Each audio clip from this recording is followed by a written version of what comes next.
எண்ணெய் பூக்கள் powered by Britannia Nutri-Choice Digestive.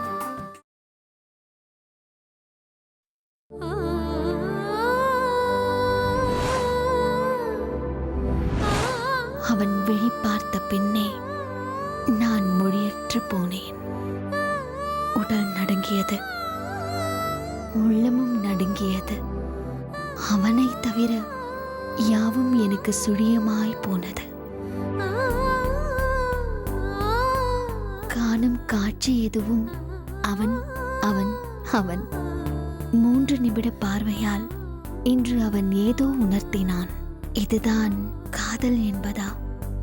ஏ ஜி ஏ ஓ ஜி ஏ வேதா ஜி. என்னாச்சி? ஒன்னும் இல்லையா? ஜெர்க்கு விடுறீங்க? பயணம் வர இருக்குது. ஏதோ எழுதி நீங்க போல் இருக்கு. சும்மாதான். சும்மாண்ணா வேதாஜி, நான் கவிதை எழுதிருந்தீங்களா? பாத்தீங்களா, கப்புன்னு கண்டுபிடிச்ச நீங்க கவிதை தான் எழுதினீங்கன்னு. You know why? Because basically நானும் ஒரு கவிங்க. நாங்க ஒரு டைரி, இந்த மாதிரி பல டைரிங்க, பல கவிதைகளை அப்படியே எழுதி எழுதி குமிச்சி வச்சுருக்கிறேன். ஒரு சாம்பிள் இருக்கட்டுமா? பெண்ணே நீ அசால்ட்டாக பார்த்து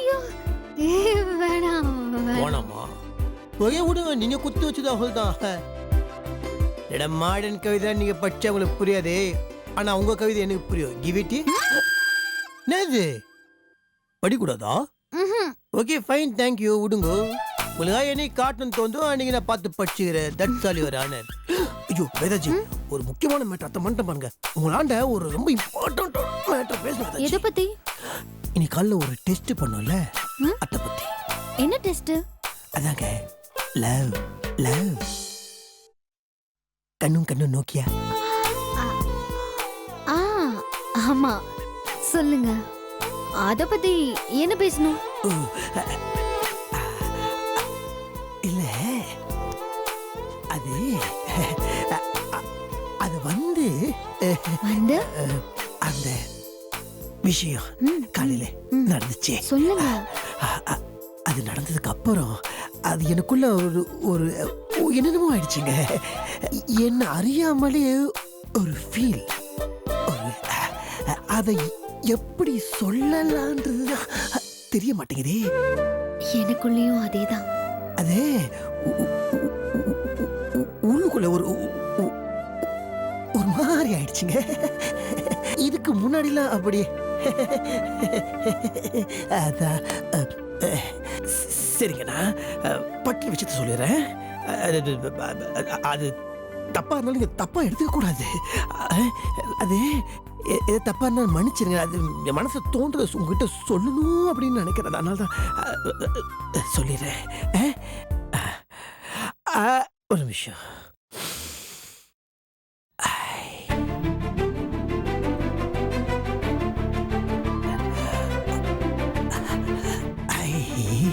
அதாவது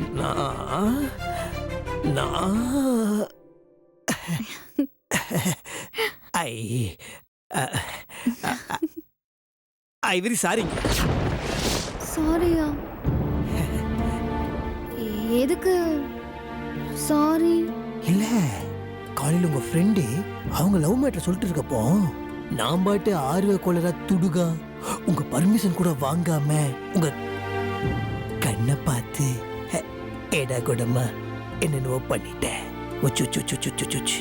அது ஒரு ரூம்மேட் கிட்ட இந்த மாதிரிலாம் பண்ணது எவ்வளவு பெரிய தப்புன்னு அதுக்கு அப்புறமா தான் நான் போய் யோசிச்சேன். அதனால தான் நான் கபால்னு சாரி கேட்கறதுக்கு வந்துட்டேன்.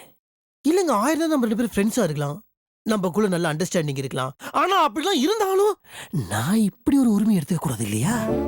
அது ரொம்ப தப்பு இல்லையா? பேட் என்ன நான் சொல்றது? வேதாச்சி, இந்த கண்ணு பாத்துக்கிற டெக்னிக்கலா இருக்குது இல்ல, அதெல்லாம் வந்து உண்மையாக லவ் பண்றவங்களுக்கு வேணா ஒர்க் அவுட் ஆகலாம். ஆனா நம்மளுக்கு ஆகாது. பிகாஸ் நம்ம 2 பேருக்குள்ள ஒண்ணுமே கிடையாதே. 3 நிமிஷம் என்னங்க, 30 நிமிஷம் பார்த்தாலும் நமக்குள்ள ஒரு எஃபெக்ட் இருக்காது. ஆனா அப்படி இருந்தும் நான் பண்ணது தப்புன்னு எனக்கு தோணுச்சு.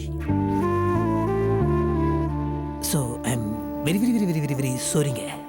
இல்ல, இந்த மாதிரி திருப்பி ஒரு விஷயம் நான் பண்ண மாட்டேன், அதுக்காக நான் உங்ககிட்ட சாரி கேட்கணும்னு என் மனசு ஒரு மாதிரி துடிச்சுன்னு இருந்ததா, அதனால தப்பு ஓடி வந்து உங்களாண்ட சாரி கேட்டேன். ஏங்க இப்போ நடந்ததுல ஒரு சம்பவம், அதை அப்படியே தூக்கி வெளியே கடாச்சிருங்க, இங்க எதுவும் வச்சுக்காதீங்க, ஃப்ரீயா விடுங்க, ஓகேவா? I am very very very சாரிங்க. வேதாஜி நான் பார்த்துனே இருக்கிறீங்க, சாரிங்க. வேதாஜி நீங்க என்ன மன்னிச்சிருவீங்க எனக்கு தெரியும், ஐ நோ. அதனாலதான் Gemini Ganesan calling. Sorry, you continue. என்ன இப்படி சொல்லிட்டு போறாரு? ஒருவேளை நமக்கு ஏற்பட்ட உணர்வுகள் இவருக்கு ஏற்படவே இல்லையோ?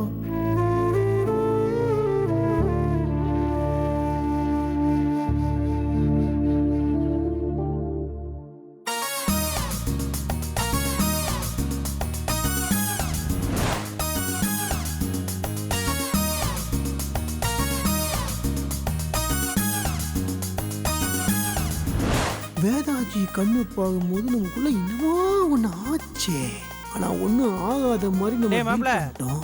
பட் ஏன் ஆச்சு? நான் மேட்றது. டேய் மாப்ள, டேய் என்னடா டீய புடி, சூடாறிற போது. ஆமா, நானும் வந்ததுல இருந்து பாத்துக்கிட்டே இருக்கேன், வானத்தை பாத்துக்கிட்டு அப்படி என்னடா யோசனை?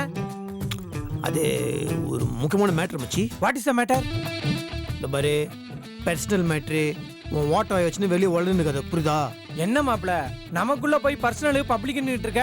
இல்ல, கண்ணும் நோக்கி அந்த மேட்ரு தெரியுமா? ஏய் என்ன மாப்ள, நாங்கெல்லாம் அந்த மேட்டர்ல அந்த காலத்திலே பெரிய பட்டப்படிப்புலாம் வாங்கியிருக்கோம்டா. டேய், ஒரு பொண்ணோட கண்ணை ஒரு 3 நிமிஷத்துக்கு கண் சுமிட்டாம பாத்துக்கிட்டு இருந்தோம்னு வையேன், நமக்குள்ள அப்படியே ஒரு ஜில் ஃபீலிங் வந்துச்சுன்னு வையேன், அதுக்கு பேரு லவ். அதுவே பொட்டை காட்டுல மொட்டை மொண்டையோட உட்காந்தா வேக்க ஆடா இருக்குமே, அப்படி இருந்துச்சுன்னு வையேன், அதுக்கு பேரு ஜவ்வு. இந்த மேட்டர் தானே? இந்தா காசு கணக்குல எழுதிக்க போ. கணக்கு இல்லையா? கணக்கு இல்லனா ஆரம்பி பேரு பஞ்சாயத்து முருக போ. நோ. சரி அதை விடு மாப்ள, நீ இந்த விஷயத்தை பத்தி கேக்குறத பார்த்தா நீ யாரு கூடயோ மிங்கிளாயி இந்த ஜில் ஜங் ஜக்குல ஈடுபட்டு போல இருக்க. டேய், யாரா அந்த பொண்ணு? மல்லிகாவா? அப்புறம் வேதவல்லி. என்னடா மாப்பிள்ள சொல்ற? வேதவல்லி கூட கண்ணு நோக்கியா விளையாடிட்டியா? என்ன ரியாக்ஷன் ஆச்சு? இல்ல மச்சி, சத்தியமா சொல்றேன், அது என்னன்னு சொல்ல தெரியல. அது இங்க பாரு, மறைக்காம என்ன நடந்துச்சுன்னு சொல்லு மச்சி. அவங்க கண்ணு நான் பார்க்கும்போது என்ன சுத்தி உலகெல்லாம் அப்படியே மங்களாயி அவுட் ஆஃப் ஃபோக்கஸ்ல இருண்டு போயிடுச்சு மச்சி. திடீர்னு அவங்க கண்ணுல இருந்து ஒரு காந்தக சக்தி அப்படியே என்ன நோக்கி இத்தனை வந்துருச்சு மச்சி. என்ன சுத்தி இருக்கிற சத்தம்லாம் அப்படியே எதுவுமே கேட்காம சைலண்டா நிசப்தமாயிடுச்சு மச்சி. என் கண்ணை சிம்ட கூட எனக்கு மனசு வரல மச்சி. அப்படியே ஒரு மாதிரி என்னன்னு சொல்றது, வெறிச்சு போய் ஃப்ரீஸ் ஆயிடுச்சுனா பார்த்துக்கோயா. ஆனா அவங்க 2 கண்ணு மட்டும் என்கிட்ட ஏதோ ஒன்ன சொல்ல ட்ரை பண்ணுச்சுன்னு மட்டும் தெரிஞ்சது மச்சி. அது அப்படியே என் கண்ணுக்குள்ள வந்து டிராவல் ஆகி டவுன்ல இறங்கி ஆர்ட் டச் பண்ணிடுச்சு மச்சி. டொக் டொக் டொக் டொக். சேம் கது தொற்ற சத்தத்தை கேட்டு என் ஆர்ட் அப்படியே ஓபரேஷனா பாத்துக்கோ மச்சி. அப்புறம் என்னாச்சு? டைம் அப்ன்ட்டாங்க. இறைவா, உள்ள அப்படியே திரண்டு வர்ற நேரத்துல எவனோ ஒருத்தன் உள்குத்து பண்ணிவிட்டான். ஒரு 10 செகண்ட் பொறுத்திருக்க கூடாது மச்சி. இந்த ஃபீலிங் எனக்கு ஒரு மாதிரி ஒன்றும் புரிய மாட்டேங்குதுடா, ஒரு மாதிரி குழப்பமாவே இருக்குது. மாப்பிள, இது கன்ஃபார்ம்லி சில் ஃபீலிங் தான். அப்படின்னா காதல், லவ், பிரேமம், பியார். No yes yes yes. மச்சி கிடையாது, கிடையவே கிடையாது. சத்தியமா சொல்றேன், என் வாழ்க்கையில மல்லிகா தாண்டி என்னால வேற யாரும் நினைக்கவே முடியாது. டேய் இத நீ நினைக்கிறதுக்கு முன்னாடி சொல்லியிருக்கணும்டா. இப்ப இது டூ லேட். அப்படின்னா மாப்பு, மல்லிகாவை பார்த்து ஒரு காலத்துல நீ ஃபீல் ஆகி டூயட் எல்லாம் பாடி இருக்கலாம். நான் இல்லைன்னு சொல்லலையே, ஆனா அது ஃபர்ஸ்ட் ஹாஃப். ஆனா இப்ப செகண்ட் ஹாஃப்ல வேதவள்ளி கூட நீ டூயட் பாட வேண்டிய நேரம் வந்துருச்சு. இது தாண்டா உண்மை. இப்ப உன் வாழ்க்கையில கண்ணும் கண்ணும் நோக்கியாவா இருக்கிறது வேதவள்ளி தாண்டா. புரிஞ்சுக்க. மல்லிகா நகியோ நகி. டே மாப்ள, வேதவள்ளி கண்ணை பார்த்தப்ப அவ கண்ணுல இருந்து ஒரு கரண்ட் பாஸ் ஆச்சுன்னு சொன்னல. அந்த கரண்ட் இப்ப மல்லிகாட்ட இருந்து உனக்கு பாஸ் ஆகவே ஆகாது. ஏன்னா அது ஃபியூஸ் போயிருச்சுடா. அதனால நீ மல்லிகாவை மறந்துட்டு நீ தாலி கட்டின பொண்டாட்டியான வேதவள்ளி கூட செட்டில் ஆவற. இதான் என்ற தீர்ப்பு. பிகாஸ் கல்லானாலும் மனைவி, புல்லானாலும் பொண்டாட்டி. நான் அப்படித்தான் சொல்லுவேன். No no no no no no no no. Mallika தவிர என் வாழ்க்கையில வேற யாருமே கிடையாது. ஆல்வேஸ் மல்லிகா மல்லிகா. போடா போடா போடா போடா போடா மல்லிகா தானே. டேய் டேய், என்ன இவன் கிறுக்க மாதிரி பேசிக்கிட்டு இருக்கான்? மல்லிகா மேலதான் லவ்னா, அப்புறம் ஏன்டா வேதவள்ளிக்கு உனக்கு நடுவுல கரண்ட் பாஸ் ஆகுது? அடேய் போயிட்டான். என்ன பண்ணலாம்? நண்பன் வாழ்க்கையில ஏதாவது பஞ்சாயத்து பண்ணி ஆகணுமே. மல்லிகான்னு ஒருத்தி இருக்கிறனால தானே இவன் அவளை நினைக்கிறான். இருடா, இப்பவே போறேன்டா. மல்லிகாவை பார்த்து பேசுறேன். உன் கள்ள காதலுக்கு ஒரு எண்டு காடு போடல, என் பேரு பஞ்சாயத்து முருகன் இல்லடா. மல்லிகை என் நண்பன் மயங்கும். என்ன இடிக்குது? ஓ, கதவா? விசாரிச்சதுல இந்த வீடு தானே கன்ஃபார்ம் ஆயிருச்சு. டேய் பஞ்சாயத்து, நீ வாழ்க்கையில எத்தனை பஞ்சாயத்து பார்த்திருக்க? இதெல்லாம் ஒரு மேட்டராடா. பயப்படாத, தைரியத்தை வளர்த்துக்க. ஹலோ, வீட்ல யாராவது இருக்கீங்களா? என்ன கதவையே திறக்க மாட்டேங்கிறாங்க? ஆள் யாரும் இல்லையோ? One more time.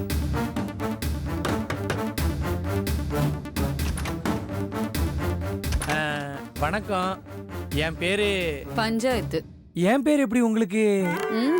நல்லாவே தெரியும். எப்படி? நானும் அவரும் நிம்மதியா உட்காந்து பேசிட்டு இருக்கும்போது நடுவுல நந்தி மாதிரி போன் பண்ணி டிஸ்டர்ப் பண்றது நீதானே? ஓ, உனக்கு அப்படி தெரியுமா? உங்ககிட்ட கொஞ்சம் பேசணும், அதான். உள்ள வாங்க, உட்காருங்க. நான் போய் காஃபி போட்டு எடுத்துட்டு வரேன். ஐயோ, அதெல்லாம் வேணாங்க. நான் உங்கள்கிட்ட பேச வந்த விஷயத்த மட்டும் பேசிடுறேங்க, அதான் ரொம்ப முக்கியம். சொல்லுங்க, நீங்க என்கிட்ட என்ன பேசணும்? எல்லாம் உங்க வாழ்க்கை சம்பந்தப்பட்ட விஷயம் தாங்க. உங்க வாழ்க்கைனா உங்க வாழ்க்கை மட்டும் இல்லைங்க, என் நண்பன் நாகராஜ் வாழ்க்கையை பத்தியும் தாங்க பேசணும். நீங்களும் நாகராஜும் காதலிச்சதெல்லாம் வாஸ்தவம் தாங்க. அவனும் உங்களை காதலிச்சுட்டு ஏமாத்திட்டு போயிடலான்லாம் நினைக்கலங்க. நீங்க அவன் வீட்டு வேலைக்காரியாவே இருந்திருந்தாலும் அவன் உங்களை சின்சியரா தாங்க காதலிச்சான். ஏதோ விதிவசத்தால அவன் வேதவள்ளி கழுத்துல தாலி கட்ட வேண்டிய சூழ்நிலை ஆயிடுச்சு. இப்ப எதுக்கு அதெல்லாம் பேசிட்டு இருக்கீங்க? நான் சொல்லி முடிச்சிடுறேங்க. சொல்லுங்க. என்னடா இப்படி பட்டுன்னு சொல்றேனே நினைக்காதீங்க. அவனுக்கு கல்யாணம் ஆனது தெரிஞ்சும் நீங்க அவனை காதலிச்சிட்டு இருக்கிறது எந்த வகையிலங்க நியாயம்? சொல்றேனேன்னு தப்பா எடுத்துக்காதீங்க. நீங்க இந்த விஷயத்தை யார்கிட்ட கொண்டு போய் நியாயம் கேட்டாலும் எல்லாரும் உங்க மேலதாங்க தப்பு சொல்லுவாங்க. காதலிச்சிங்க சரி, அவனுக்குன்னு கல்யாணம் ஆகி ஒருத்தி வந்ததுக்கு அப்புறமும் அவனை விட்டு விலகாம இருக்கிறது எந்த வகையில நியாயம்னு பேசுவாங்க. பொதுவா இந்த உலகம் பொம்பளைங்களை குத்தம் சொல்றதுன்னா படு வேகமா கிளம்பி வந்துருங்க. எல்லாருமா சேர்ந்து மொத்தமா உங்க மேலதாங்க பழிய போடுவாங்க. அதெல்லாம் நடக்க வேணாம்னு தான் உங்க மேல அக்கறை எடுத்து பேச வந்தேன். இன்னொரு விஷயம் மல்லிகா, நீங்களே யோசிச்சு பாருங்க. எந்த சூழ்நிலையாச்சும் நீங்க அந்த வீட்டுல மருமகளா போய் வாழ முடியும் நம்புறீங்களா? ராமநாத ஐயா உங்களை மருமகளா ஏத்துக்குவாருன்னு முதல்ல உங்களுக்கு நம்பிக்கை இருக்கா? சத்தியமா சொல்றேங்க, அது மட்டும் நடக்கவே நடக்காது. வேதவழியை டைவர்ஸ் பண்ணிட்டு உங்களை அவன் கல்யாணம் பண்ணிப்பான் அப்படிங்கிறதெல்லாம் பகல் கனவு தாங்க. நல்லதோ கெட்டதோ இனி அவனோட எதிர்காலம் வேதவழி தான். நீங்க நினைக்கிற அளவுக்கு அவங்க ஒன்றும் எளியும் புண்ணியமெல்லாம் இல்லைங்க. சந்தோஷமா தான் வாழ்ந்துட்டு இருக்காங்க. இப்படியே நிம்மதியா வாழ விட்டோம்னா இன்னும் கொஞ்ச நாள்ல குழந்தை குட்டின்னு அவங்க வாழ்க்கையே சந்தோஷமா மாறிடுங்க. அதுக்கு நீங்க தான். நான் சுத்தி வளைச்சு பேச விரும்பலங்க, நேரடியாவே சொல்லிடுறேன். நாகராஜ் வாழ்க்கையில இப்ப இருக்கிற ஒரே பிரச்சனைனா அது நீங்க மட்டும்தாங்க. நீங்க மட்டும் அவனை விட்டு விலகிட்டீங்கன்னு வைங்களேன், நாகராஜ் கொஞ்ச நாளைக்கு சோகமா தாங்க சுத்துவான். அப்புறம் வேதவழி கூட வாழ்க்கைய ஆரம்பிச்சிருவாங்க. நடந்தது நடந்து போச்சுன்னு இனிமே அவன் லைஃப்பை நீங்க டிஸ்டர்ப் பண்ணாம எங்கேயாவது தலைமறைவா போயிடுங்க. வேதவழியும் நாகராஜையும் கொஞ்சம் நிம்மதியா வாழ விடுங்க. நீங்க அவங்க வாழ்க்கையை தொந்தரவு பண்ணாம இருந்தீங்கன்னா உங்களுக்கு கோடி புண்ணியமா போகும். என்னடா இப்படி விட்டுட்டு போக சொல்றானே, நான் என்னடா பண்ணுவேன்னு நீங்க நினைக்கலாம். நான் வேணா அவங்கள்ட்ட பேசி ஏதாச்சும் செட்டில்மெண்ட் வாங்கி எந்திரிடா எந்திரிடா. நானும் வந்ததுல இருந்து பொறுமையா பாத்துட்டு இருக்கேன், நீ பாட்டுக்கு வாய்க்கு வந்தபடி பேசிட்டு இருக்க. என்ன, நான் நாகராஜ பணத்துக்காக லவ் பண்றேன்னு நினைக்கிறியா? எனக்கு பணத்தை கொடுத்து செட்டில் பண்ணிடலான்னு பாக்குறியா? ஐயோ, நான் அப்படி சொல்ல வரலங்க. வெளியே போ, வெளியே போன்னு சொன்ன. நானும் நாகராஜும் எப்படி லவ் பண்றோங்கிறது எங்களுக்கு தெரியும்.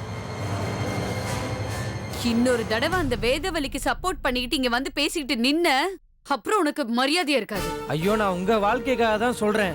என் வாழ்க்கைய பாத்துக்க எனக்கு தெரியும். நீ கிளம்பு, வெளியே போன்னு சொன்ன. இங்க பாரு, உன் கழுத்தை பிடிச்சு வெளியில தள்ளுறதுக்குள்ள மரியாதையா வெளில போயிடு. ஆத்தாடி, இவன் என்ன இவ்வளவு திமிரு பிடிச்சவளா இருக்கா? பஞ்சாயத்து எஸ்கேப் ஆயிடுறா. வெளியே போ. சரிங்க, எனக்காக ஒரு சின்ன ஹெல்ப் மட்டும் பண்ணுங்க. நான் வந்த விஷயத்த நாகராஜிட்ட மட்டும் சொல்லிடாதீங்க. நீங்களாவது கழுத்தை பிடிச்சி வெளியில தள்ளுவேன்னு தான் சொன்னீங்க. அவன் கழுத்தே இல்லாம பண்ணிடுவான். அப்புறம் உங்க இஷ்டம். வரேங்க.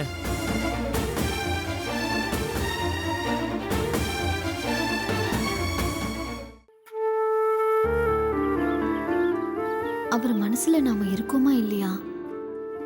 சில நேரம் நல்லா பேசுறாரு, சில நேரம் யாரோ ஒருத்தர்கிட்ட பேசுற மாதிரி சராசரியா பேசுறாரு. அவர் மனசுல என்ன இருக்குன்னு தெரியலையே, அதை எப்படி தெரிஞ்சுக்கிறது?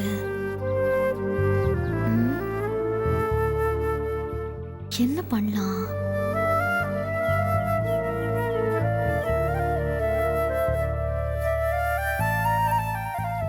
என்ன இவ தனியா நின்று இங்க என்ன பண்ணிட்டு இருக்கறா? இதையோ சீரியஸா திங்க் பண்ணிட்டு இருக்கறாள. என்ன யோசனை பண்றான்னு தெரியலையே. ஒருவேளை நாகராஜனை பத்தி கவலைப்படுறாளோ இருக்கும். என்னன்னு கேட்டு பாப்போம். ஏதாஜி, மாமா கிளம்பிட்டீங்களா? சாப்பாடு எடுத்து வைக்கட்டுமா? சாப்பாடு எடுத்து வைக்கட்டுமா? வீரையா எனக்கு பரிமாறி நான் சாப்பிட்டு ஏப்பமும் விட்டாச்சு. ஐயோ சாரி மாமா, நான் ஏதோ ஞாபகத்துல இங்கேயே இருந்துட்டேன். இதுக்கு எதுக்குமா சாரி? என்ன கவனிச்சுக்கத்தான் வீரையா இருக்கிறானே, அந்த கவலை நீ விடு. இங்கே நீ தனியா நின்னு என்ன பண்ணிட்டு இருக்கிற? ஒண்ணு இல்ல, சும்மாதான். சொல்லுமா, என்னைக்கு இல்லாம இங்க வந்து தனியா நின்னு நீ தீவிரமா யோசிச்சுட்டு இருக்கிற? சொல்லக்கூடாதா? மாமா தானே கேக்குற, சொல்லு. இல்ல மாமா, நிஜமாவே ஒண்ணும் இல்ல. நிஜத்தை சொல்லு. நாகாஜியை பத்தி தானே யோசிக்கிற? கரெக்டா உன் முகம் மாறிடுச்சு பாரு. அப்ப நீ அவனை பத்தி தான் யோசிக்கிற. சொல்லு, என்ன யோசிக்கிற? அது என்னன்னா, சொல்லுமா, மாமா தானே கேக்குற, சொல்லு. என்கிட்ட சொல்லாம யார்கிட்ட சொல்ல போற, சொல்லு. பெருசா ஒண்ணும் இல்ல. அவரு எனக்காக என்னெல்லாம பெரிய விஷயம்லாம் பண்ணிருக்காரு. சரி, என்னை இம்ப்ரெஸ் பண்றதுக்குனே பெரிய பெரிய விஷயங்கள்லாம் பண்ணிருக்காரு. சந்தோஷம். ஆனா நான் அவருக்காக எதுவுமே பண்ணதில்ல மாமா. அதான் அவரை இம்ப்ரெஸ் பண்ற மாதிரி என்ன பண்ணான்னு யோசிக்கிறேன். கரெக்டா? ஆமா. அப்படி என்ன பண்ணி அவரை இம்ப்ரெஸ் பண்ணலான்னு யோசிச்சுட்டு இருக்கேன் மாமா. இந்த மாதிரி பெரிய விஷயத்தெல்லாம் ஒன்ன மாதிரி சின்ன பொண்ணு தனியா நீ யோசிக்க கூடாது. இந்த மாதிரி அனுபவஸ்தனை கன்சல்ட் பண்ணணும் மாமா. ஆமா, சும்மாவா அவன் புருஷன் என்ன காதல் மன்னன்னு சொல்றான்? நமக்கு இதுல நிறைய எக்ஸ்பீரியன்ஸ். நான் அவன் அத்தையை என்னெல்லாம் பண்ணி இம்ப்ரெஸ் பண்ணிருப்பேன் தெரியுமா? நான் சொல்ற மாதிரி செய், அவன் இம்ப்ரெஸ் ஆயிருவான். அப்படி என்ன பண்ணி இம்ப்ரெஸ் பண்ணலாம்னு சொல்லுங்க மாமா. ஐயே, இப்படி எக்கு தப்பா கேட்டு விட்டால. இவளுக்கு என்னத்தை சொல்றது என்னத்தை விட்டுறது, ஒன்னா ரெண்டா 1000 பண்ணி இருக்கிறோம். எதை சொல்லலாம்? புடிச்சிட்டேன். என்ன மாமா? நீ மட்டும் அந்த பையலுக்கு உன் கையால ஒரு கவிதையை எழுதி கொடு. பையன் எப்படி இம்ப்ரெஸ் ஆறா பாரு. கவிதையா? கவிதையான்னு கேவலமா கேக்குற? கவிதை என்னைக்குமே பொய்க்காது தெரியுமா? அதோட வேல்யூவே தனி. வேல்யூலாம் ஓகே தான், ஆனா கொஞ்சம் பழைய மேட்டரா இருக்கு. பழைய மேட்டரா? Old is கோல்டுமா. நான் சொல்றேன் கேளு. உன் கையால அந்த பையலுக்கு ஒரு கவிதையை எழுதி கொடு. அதை படிச்சுட்டு அந்த பையன் அப்படியே மெரசலாயிருவான். இன்னொரு விஷயம் உனக்கு தெரியுமா? கவிதை எழுதி கொடுத்துதான் நான் அத்தையே காதலிச்சேன். அதெல்லாம் சரி, உனக்கு கவிதை எழுத தெரியும்ல? கவிதை